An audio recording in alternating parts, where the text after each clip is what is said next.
Hi guys, hope you're doing well. Let's talk about Hets, specifically those numbers and percentages associated with Hets. If you want to know what they mean, then get ready, let's dive in. Let's first define the term Het. Het is short for heterozygous. The prefix hetero means of a mixture. At each locus point on the DNA strand, there are two genes. When those two genes are different, they are heterozygous. When the genes are the same, they are homozygous. By these standards, a pastel is actually heterozygous, and super pastel is homozygous. But in the world of ball pythons, we don't use the term het when referring to dominant or codominant genes. We only use the word het to describe a ball python that only has one copy of a recessive gene. For example, the albino is a recessive gene. When the animal has one copy of the albino gene, it is referred to as heterozygous. And when it has two copies of the albino gene, it is technically referred to as homozygous. In this hobby, homozygous is also called a visual. So when dealing with recessive genes, you will either hear it called as het when it has one copy of the recessive gene and called a visual when it has two copies of the recessive gene. Let's take a look at those percentages that sometimes appear in front of the word het. Those percentages come in 50%, 66%, and 100%.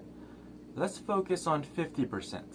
One misconception is that the number represents the chance of that animal passing on its recessive gene to the next generation. Let's use an example to explore this misconception. Say we bought a ball python that was listed as 50% het. Let's call him George. In order for George's single recessive gene to pass down only 50% of the time, he would need to be able to turn that single recessive gene on and off. And we know ball pythons cannot consciously manipulate their genes. Therefore, 50% doesn't refer to just George's ability to pass down his single recessive gene. It actually refers to the chance of him inheriting the gene from his parents. When his parents were bred, there was exactly one and only one parent proven to have a recessive albino gene. Doesn't matter how it was proven, maybe it was on Jerry Springer or whatever. Proven het means there is no doubt it carries a single recessive albino gene. Let's see what that breeding would look like in a Punnett square. Alright, so we're talking about a breeding where we have only one albino het. So we'll set up our Punnett square. An albino het is represented as AN.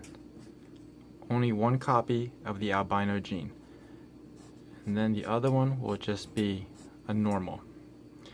So to work out this Punnett square, we have AN here, NN here, AN again, and then last one is an NN.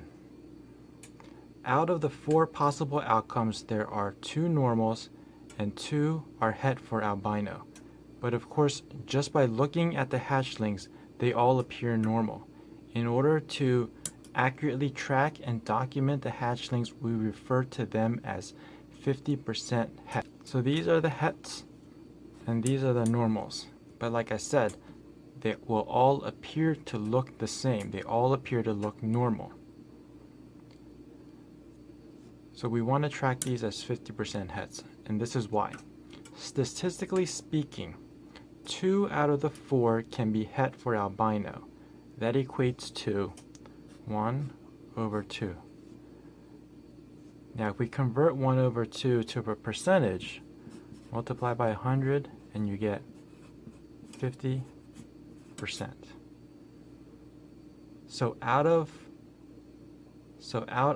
a het albino to a normal pairing, where the hatchlings all are not visuals, then any one of them has a 50% chance of receiving the albino gene from the proven het albino parent. Now let's move on to the next percentage. What is 66% het? Using albino again, in this example, 66 is used to indicate both parents are proven het for albino. So both parents have one and only one albino gene. Let's look at this as well in the Punnett square. In this pairing, we're going to have two het albinos. So both parents are going to be het for albino. Again, we'll set up the Punnett square. And we have a het for albino up here. That's one copy of the albino gene, one copy of the normal gene, and again, albino gene and a normal gene. So now we have two parents that are both het for albino. So now we can work out the Punnett square, and we get our two albino genes in the first quadrant.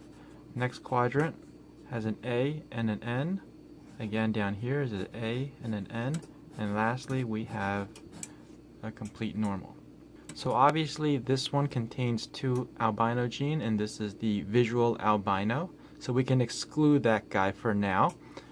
Now out of the remaining three quadrants, they are het for albino, and normal. So of the three possible normal looking hatchlings, statistically speaking, two of them has one albino gene passed down from the parent. That's 2 out of 3. 2 of them could be het out of the 3 hatchlings that all look normal. So we we multiply this by 100 to reach the percentage, and this gives us 66.6666, and it goes on percent. Now we just round this number to make it easier on ourselves, and we call this 66%. Lastly, there is the 100% het. Let's continue using the albino gene in our examples. So there are two ways to get a 100% het albino.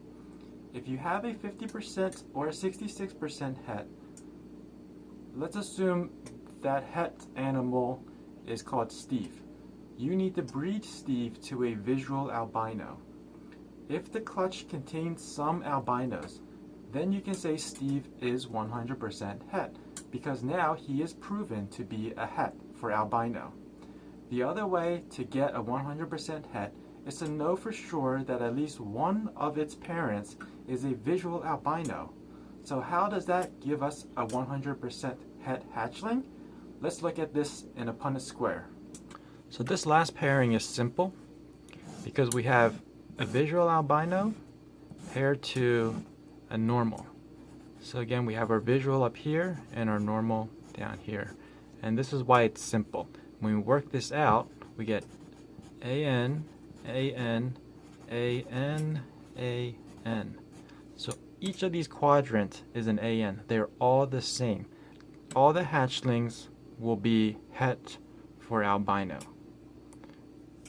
So there's no calculation needed. You automatically know that each of the hatchlings are 100% het for albino. Now that explains all the percentages, but there is just one more way to refer to a het, and that is a possible het, or pos het.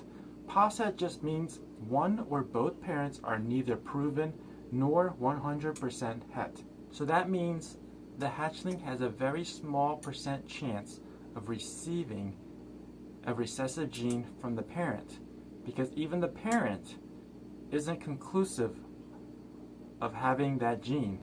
If I'm looking for a specific recessive gene, I typically stay away from those animals that are listed as pos hets. So that about sums it up. If you find this video helpful, please give it a like, and if you want to be informed of future videos, hit the subscribe button, and I'll see you next time.